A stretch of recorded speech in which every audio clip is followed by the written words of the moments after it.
Bom, nessa parte 2 da nossa aula, a gente vai estudar um pouquinho dos exemplos, né, de como aplicar a inovação e a sustentabilidade azul no contexto local. Então, nessa parte, vocês como alunos terão acesso a vários exemplos variados de como o oceano ele está conectado a vários setores e também à temática de inovação e sustentabilidade, como inovar, né, e as inovações sustentáveis apresentadas aqui, elas podem ser adaptadas para o contexto de vocês. Então, é interessante vocês observarem o que eu vou trazer, mas não pensarem que tem que ser exatamente dessa forma, né? Esses são modelos que podem ser adaptados para o contexto, realidade local. Bom, eu já falei um pouquinho aqui sobre a importância, né, do oceano na questão da produção de alimentos. Mas é muito amplo mesmo esse tema, né? Eu poderia dar aqui para você só uma aula somente sobre esse assunto, porque o oceano e a alimentação, eles estão muito conectados. E a produção de alimentos do oceano hoje, ela pode ter uma série de implicações para a inovação. Tanto, por exemplo, com a questão do lixo, um exemplo para vocês, né? Existem vários desperdícios que acontecem nas cadeias alimentares, eu falo aqui cadeias produtivas, na verdade, né? Por exemplo, você tem a questão da pesca, tem muitos animais que são perdidos por uma questão de bycatch, mas também porque às vezes acabam sendo danificados ali por uma rede ou por algum processo, e não chegam, né, na mesa do consumidor. Então, já tem um desperdício nesta parte, por exemplo, né, da captura. Você também tem um desperdício na hora da manipulação, porque às vezes vem alguma coisa que não está nos devidos padrões que a indústria gostaria, então também tem um desperdício nessa parte. A gente tem desperdício na parte do transporte, a gente também tem desperdício na hora, depois do alimento ser preparado, né? Muitas vezes porque existe ali uma questão logística que não funciona, ou também porque às vezes se tenta um prato em alguma região e esse prato pode não dar certo, né? Então a gente tem muitas coisas que auxiliam aí, por exemplo, no desperdício que vem do oceano. E ainda tem um tipo de desperdício que é interessante a gente pensar, que é, por exemplo, exoesqueleto dos animais que vem do oceano, né? Um dos exemplos que eu gosto muito para pensar em inovação teve um grupo de estudantes, né, da Universidade de Londres, que pegou uma rede de restaurantes, né, que cozinhava lagosta, e pediu para esses restaurantes deixarem com eles ali o lixo, né, que era esse resto das lagostas, né, porque depois que a pessoa come ainda sobra ali muitas casquinhas, o exoesqueleto completo. Então, eles pegavam esse lixo, limpavam e faziam bioplásticos a partir desse material. Então, esse tipo de inovação pode estar presente hoje em qualquer local, né? Basta a gente ter uma rede de restaurantes disposta a ceder esse tipo de lixo para nós, ou para alguns inventores, né? Mas muitas vezes as empresas elas não sabem que elas podem ter acesso a esse tipo de inovação a partir da economia circular. Então, a gente pode pensar em promover isso, né, de uma forma também interessante. As empresas elas podem se tornar, inclusive, mais vantajosamente competitivas se elas tiverem uma certa inovação como essa, né, que eu disse, o plástico produzido a partir do exoesqueleto dos animais, que depois acaba sendo biodegradável, compostável, não polui o ambiente. Então, existe aí um grande espaço para a gente inovar a partir disso. Um outro exemplo de inovação, quando a gente fala de oceano, são as próprias algas, né? Eu vou mostrar aqui para vocês alguns exemplos. Mas também são e também tem aquelas espécies, né, que muitas vezes não são tão comercialmente conhecidas, que podem ser introduzidas em um cardápio a partir de campanhas de comunicação, de ações integradas com restaurantes, etc., né? Então, a gente sabe que hoje a população global ela está crescendo em uma taxa exponencial muito grande, e a produção, distribuição, os modelos de negócio ainda não estão adaptados para o oceano. E para as comidas azuis, né? Porque a gente tem aí uma série de comidas do oceano, alimentos que são muito bons potencialmente, mas que ainda não são conhecidos pelas pessoas, ainda não estão sendo explorados por empresas, ainda não tem mão de obra especializada para trabalhar com isso. Então, a gente ainda tem uma série de barreiras para trazer o oceano, mas o importante aqui é a gente começar a pensar em soluções, e é por isso que eu vou trazer esse próximo slide. Bom, a gastronomia sustentável, ela pode ser trabalhada de diversas formas, né? Então, as comidas azuis, elas podem ser trabalhadas por diversos eixos, e aqui eu vou trazer alguns eixos de inovação para vocês pensarem, né? Um deles são as algas mesmo, como eu falei para vocês, existem milhares de espécies de algas, são alternativas alimentares, elas podem ser consumidas tanto individualmente, como também cozidas como ingredientes, ou mesmo usadas em largas aplicações da indústria alimentícia, né? Podem ser usadas como gelificação, podem ser usadas como um composto para aumentar a quantidade de proteína, né? Um dos exemplos, por exemplo, pode ser o iogurte, mas ela pode ser usada até em aplicações com cervejas, chocolate, café, entre outras. As algas podem ser aí uma interessante aplicação na gastronomia. Bom, uma outra inovação que a gente pode pensar das algas, da gastronomia sustentável, são as comidas azuis. Então, as comidas azuis, elas podem tanto ter o apoio, né, da ciência para que um cientista consiga identificar qual espécie é comercialmente viável para ser incluída, né, em um cardápio, ser incluída na alimentação das pessoas, em uma dieta nutricional, mas também quais tipos de alimentos azuis também têm valor nutricional interessante para ser substituído por outros. Muitas vezes a gente come coisas que vêm de outra parte do mundo e a gente pode não estar aproveitando aquilo que a gente tem na nossa costa, né? Então, um dos exemplos, por exemplo, é o chá, né? Nós bebemos muito chá, mas esse chá ele vem muitas vezes de outras partes do mundo. E pode ser que a gente tenha coisas parecidas, que sejam bebidas refrescantes ou que sejam bebidas interessantes para a gente beber no nosso contexto local, que a gente pode trazer de perto, né? Ou até peixes mesmo, né? Muitas vezes a gente se acostuma culturalmente a comer certa espécie de peixe, mas essa certa espécie de peixe, ela atravessa o globo para chegar no nosso prato. E pode ser que a gente tenha coisas na nossa própria costa que tenha um sabor parecido ou que seja até interessante de ser explorado. Bom, quando a gente fala de comidas azuis, é até interessante para que um país pense também a sua estratégia de comunicação do seu soft power, da sua diplomacia cultural e da sua gastrodiplomacia, né? A gente sabe que os países eles têm estratégias para promover a sua gastrodiplomacia muito interessantes. Então, o oceano também pode fazer parte dessas estratégias de gastrodiplomacia para promover mesmo o soft power a partir do oceano. Isso pode ser feito por meio de receitas, por meio aqui dos chefes, né, que eu vou falar para vocês. Então, chefes de cozinha são daqueles stakeholders que a gente nem sempre se engaja. E o interessante é que a gente possa trazer partes interessadas diferentes e em uma... Porque muitas vezes quando a gente fala de inovação, a gente pensa nos setores marítimos tradicionais, mas a gente pode inovar além disso, né? Então, a partir da pesca, por exemplo, quais são os setores que eu posso engajar? O setor da alimentação, o setor da indústria alimentícia, o setor dos chefes de cozinha. Então, a partir dos chefes de cozinha, a gente consegue repensar receitas no nosso contexto local,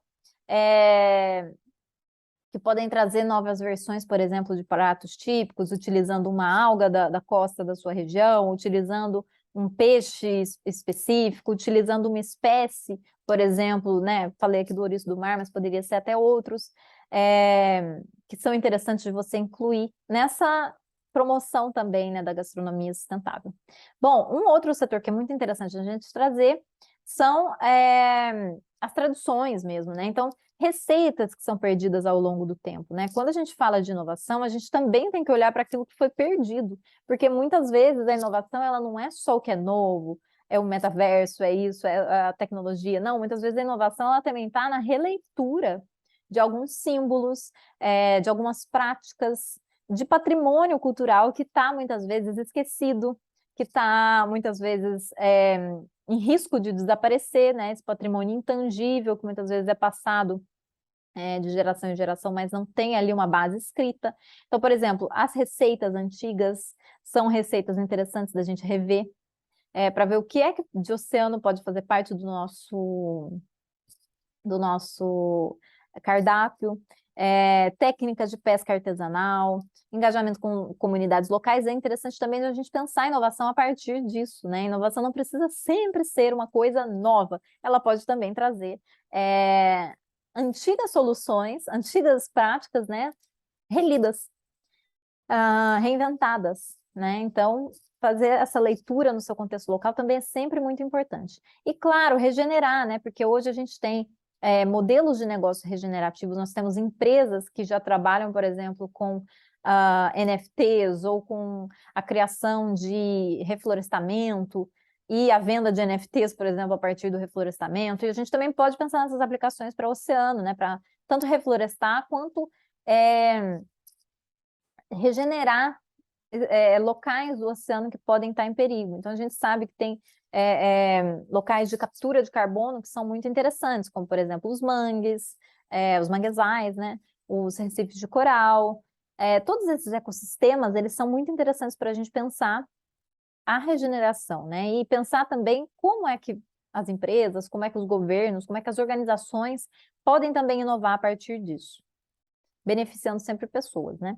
Bom, o primeiro caso que eu vou trazer aqui para vocês, de exemplo, né, vai ser com esse eixo da regeneração. Então, esse projeto que se chama Jellyfish Barge, ele foi criado na Itália e ele é basicamente uma fazenda flutuante. Então, os arquitetos, com também a ajuda de um cientista, os arquitetos se chamam Cristiana Favretto e Antonio Girardi, deste escritório de arquitetura e design que se chama Studio Mobile, na Itália, sabendo, né, dos desafios para produzir alimentos no futuro, criaram essa fazenda flutuante. Por quê? Um dos maiores desafios que a gente tem hoje na produção de alimentos é o espaço. O espaço que a gente tem para criar alimentos, ele é um espaço escasso, ele é um espaço pouco e a população mundial está aumentando. Mas e se a gente pudesse aumentar os espaços? Trazer o que a gente produz, por exemplo, em terra para também uma estrutura flutuante. É uma opção interessante para locais onde o espaço não é amplo, onde o espaço é escasso. Além disso, né, essa solução que da Jellyfish Barge, ela também filtra a água e também faz um processo de dessalinização da água do mar.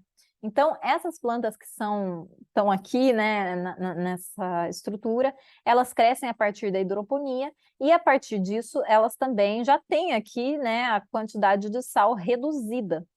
Então, é uma solução interessante para a gente pensar locais onde, por exemplo, você não tem espaço suficiente para cultivar pequenas hortaliças, né, e etc. Então, acaba sendo tanto uma solução para dessalinização, quanto também uma solução para o cultivo de alimentos, né? Então, essa estufa flutuante, ela é capaz de cultivar e produz 150 litros de água por dia. A ideia, né, no livro que os arquitetos escreveram sobre isso, na verdade, criar várias dessas estruturas que sejam flutuantes e que possam estar ali, tanto em rios quanto no mar.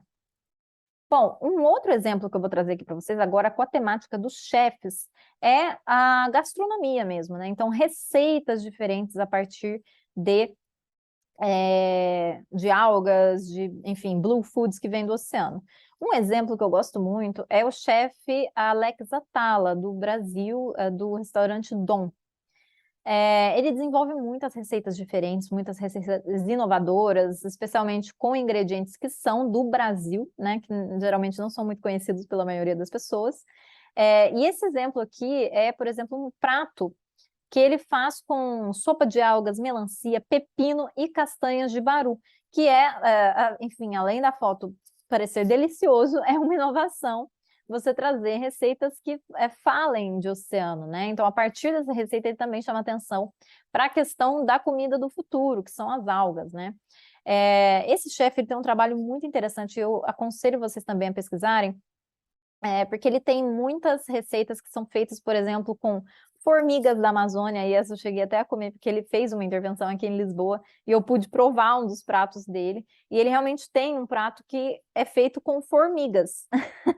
E pode parecer muito absurdo comer formigas, mas já tem governos que estão pensando também no uso de insetos em larga escala, né? E aqui em Portugal já se encontra em alguns supermercados grilos. Enfim, eles não vêm inteiros, né? Algumas empresas vendem, né, o bichinho ali inteiro para se comer como se fosse um snack, mas outras também vendem como um pó. Por quê? Porque os insetos eles têm uma grande quantidade de proteínas também, e são interessantíssimos para uma grande aplicação comercial. A gente já come insetos há muito tempo, né? Quando a gente pensa, por exemplo, no corante de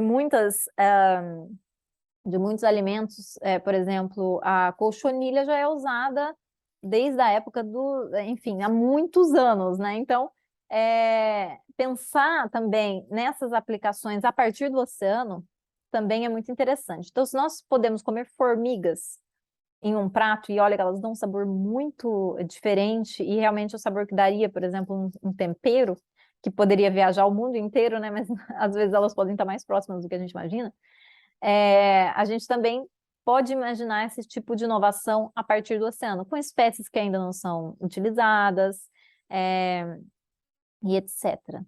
Tem muitas outras aplicações, né, que esse chefe utiliza, por exemplo, flores, brotos, palmito, palmitos, né, de espécies diferentes, por exemplo, o palmito de pupunha é um palmito que nem todas as pessoas utilizam muito, mas que é local brasileiro.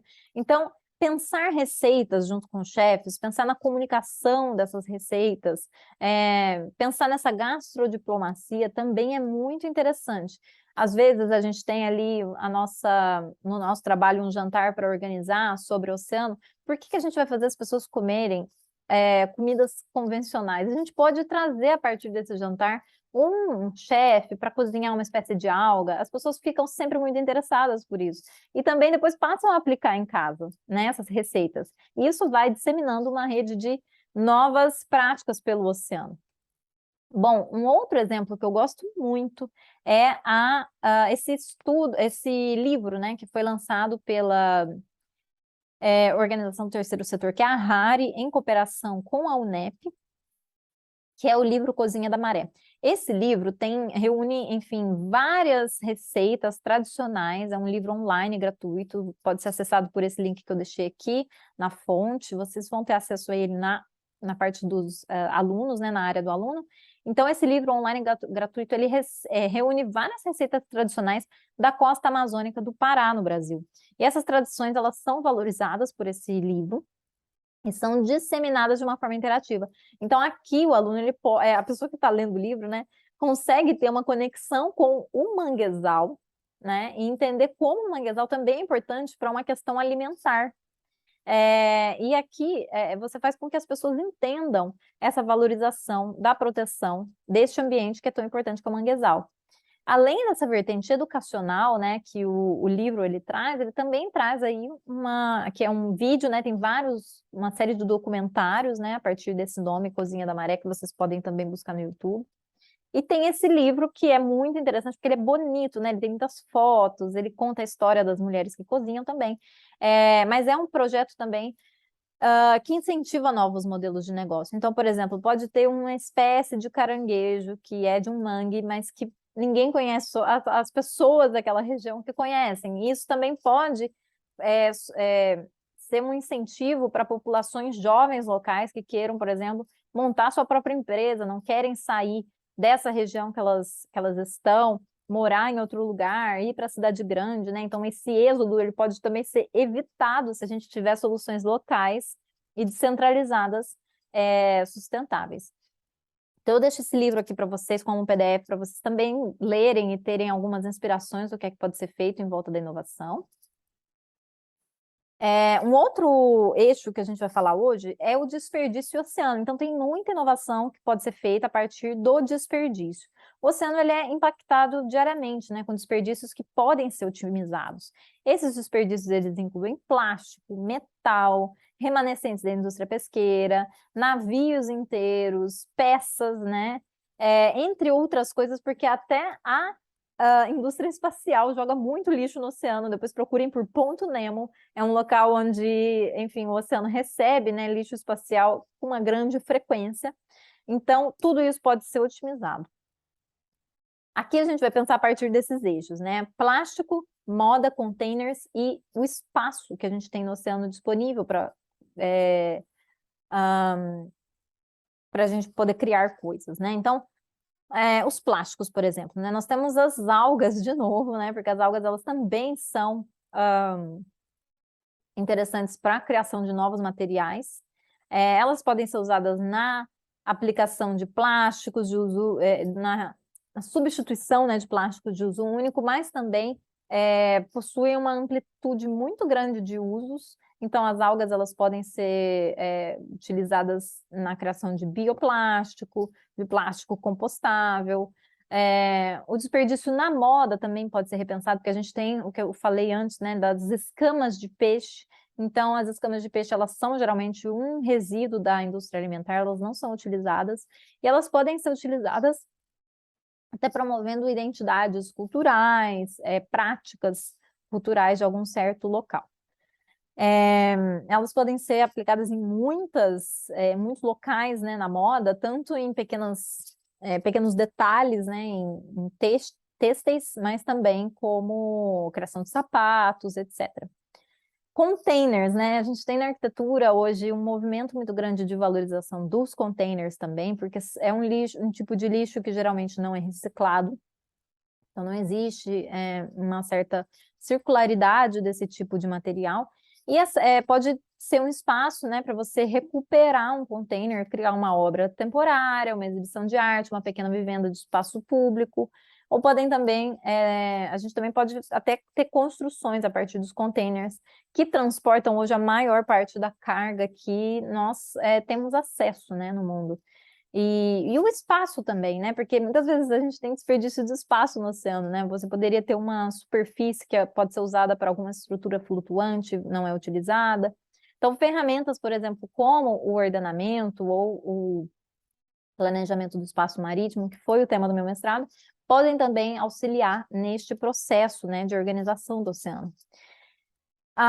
Os plásticos, né, são um caso interessante. Então, eu trouxe aqui para vocês um estudo de caso que é da empresa Loliware. Essa empresa americana, ela cria soluções para plásticos de uso único, e um deles são esses copos comestíveis. E também canudinhos, né, que são feitos a partir de algas. Então, eles utilizam aqui as algas como base, né, para esse composto, que depois vira essa gelatina dura. E além de comestíveis, esses copos, esses canudos, eles são também compostáveis. Então, se a pessoa ela quiser beber e depois não quiser mais utilizar esse copo, ela pode simplesmente jogar fora, que ele vai ser absorvido, né, pelo meio ambiente. E rapidamente biodegradáveis, né? Então, mostra que é uma solução para os plásticos de uso único. Então, quantas algas, quantas aplicações que a gente não pode ter somente com as algas, né? E substituições também de plásticos de uso único.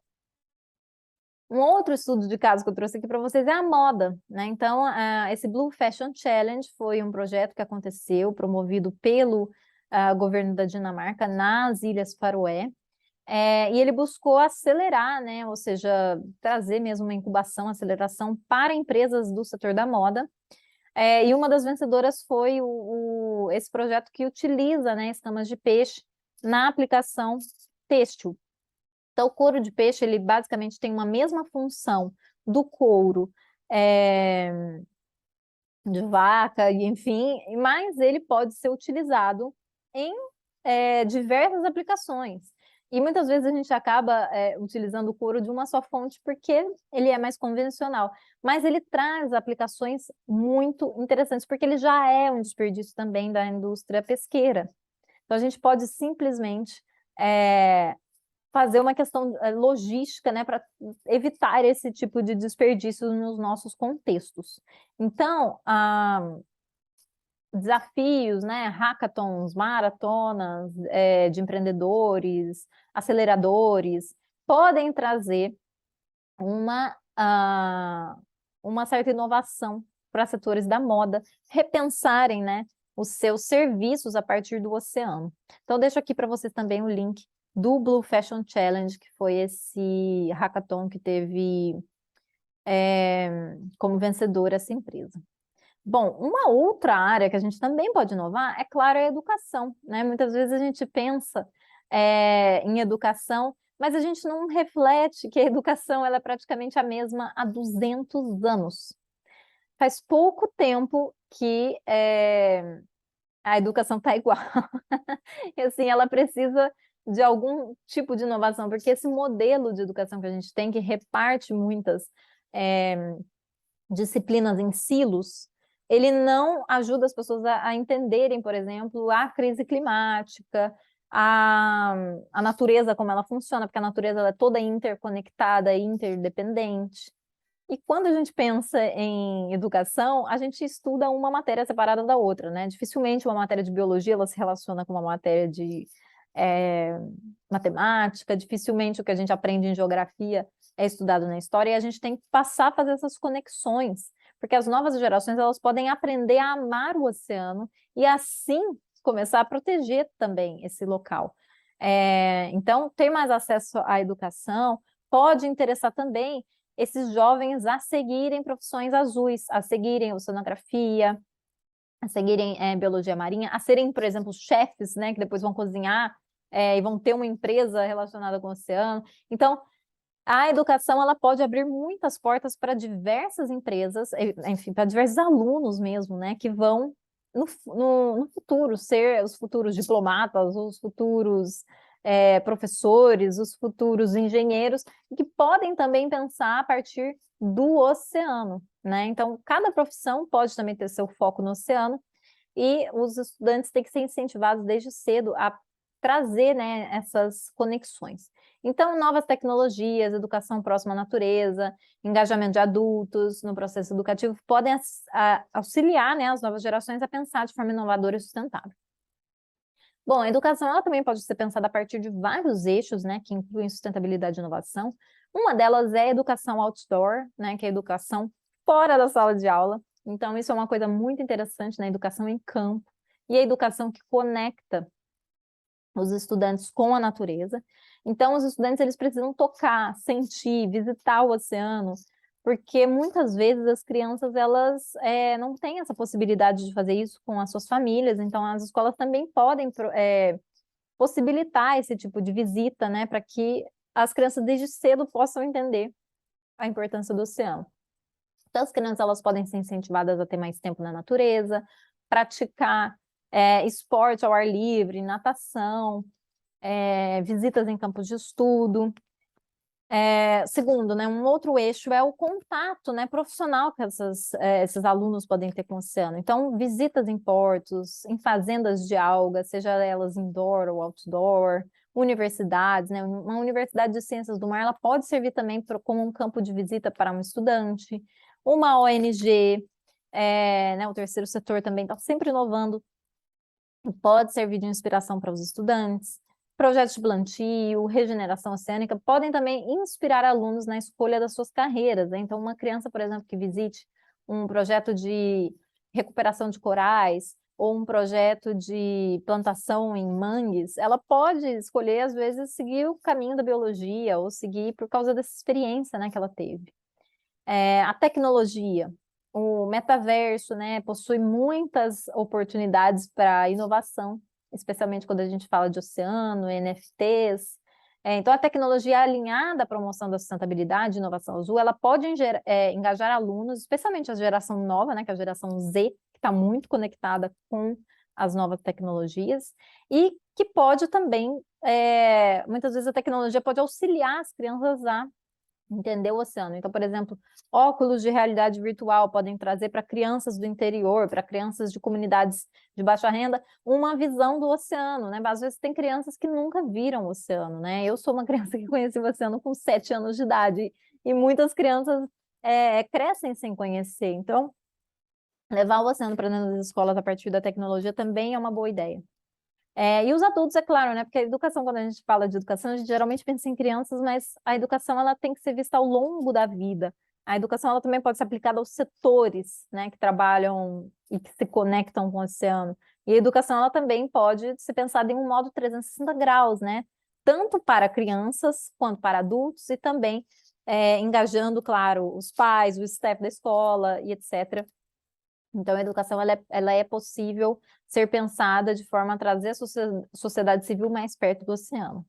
Bom, um estudo de caso que eu trouxe para vocês aqui é esse projeto que se chama Oceanverse, né? Então, o Oceanverse é o primeiro projeto de NFTs que busca reunir arte subaquática, restauro de recifes de coral, né, de forma virtual, e doações para comunidades de base que procuram proteger o oceano. Então, além de alinhar a tecnologia ao oceano, ele ainda auxilia novas gerações a aproximar essas discussões, né? Porque, como eu falei para vocês, a geração Z está muito conectada com as novas tecnologias.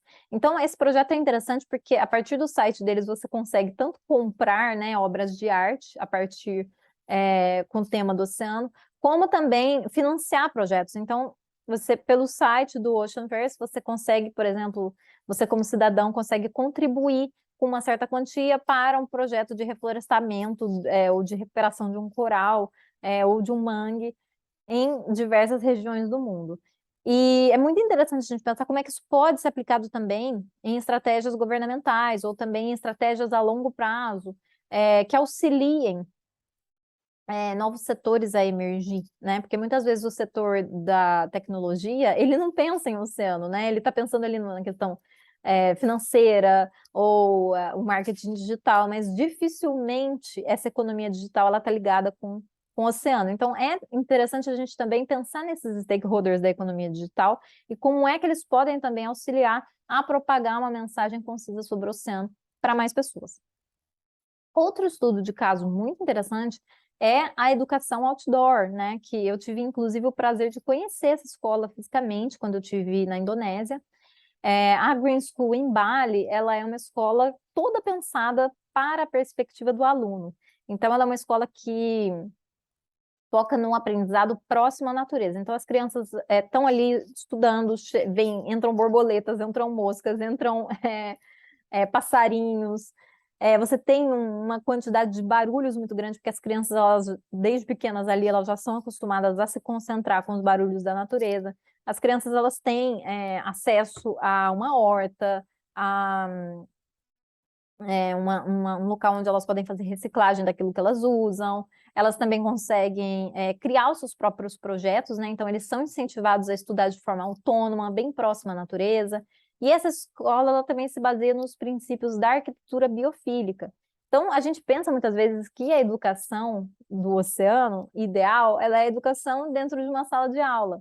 Mas não é verdade, porque a gente aprende muito estando em campo, a gente aprende muito visitando um porto, visitando um profissional do oceano, visitando locais. Então, o ensino de biologia ele também não precisa ser feito a partir de livros, ele também pode ser feito a partir de visitas locais, né? Assim a criança consegue entender qual é o predador, qual é a espécie que depende de outra, qual é a certa folha que tal espécie come, ou, enfim, quando a gente pensa em um contexto oceânico, quais são as espécies relacionadas com as terrestres, qual peixe é o predador, qual não é. Tem muito espaço para a gente também inovar a partir da concepção de que a educação ela pode ser feita fora da sala de aula. Bom, com isso eu encerro a parte 2 e nós vamos agora para a nossa parte 3.